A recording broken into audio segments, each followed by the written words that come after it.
Good to see you. Glad you're here. First thing on my mind is we just recently had some storms go through Iowa, some damage, and being the people that we are, if you would like to help with that recovery and with donations, we do have a special advance number. We do have the Iowa Conference disaster relief. So just make your check out to the Iowa Falls First United Methodist Church, and we'll make sure that that goes directly to where we need that help. So we continue in the travel narrative of Luke as Jesus and the disciples are making their way to Jerusalem, and we have these encounters and we have these teachings to prepare the disciples for when Jesus is gone. And today we have this encounter.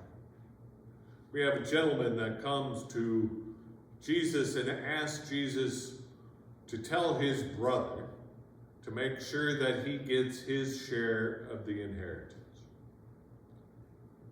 Jesus answers with a parable. The parable was that there was a rich man, right, already rich, whose land produced abundantly, and then he sits down and begins to think about what he should do. Tear down his old barns, build bigger barns, save it all. And then the end of the parable is what happens when your life is asked for you today. It is problematic for a lot of us. One of the things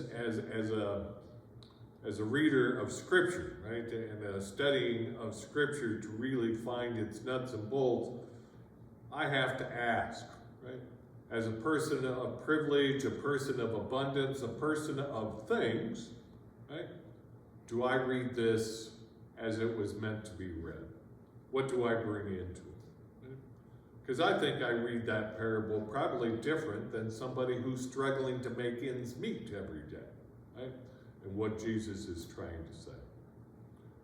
So it's important to have that. The second thing we would say is, as United Methodists and John Wesley,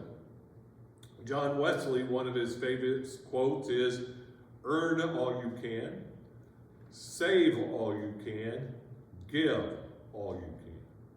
So part of how we read this is it's okay to be prudent. It's okay to think about your future. But at what expense? Right? We don't want to be a burden to others. So this is how I'm reading this today.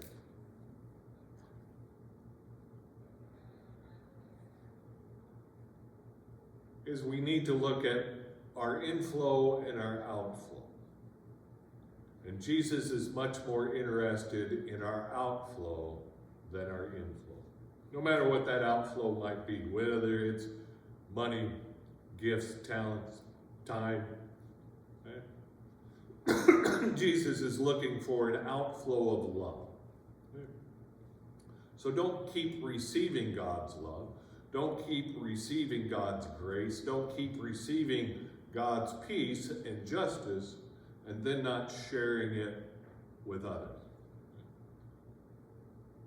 That love is only love when it flows out. That's kind of what I'm hearing today. So what are you hearing in this?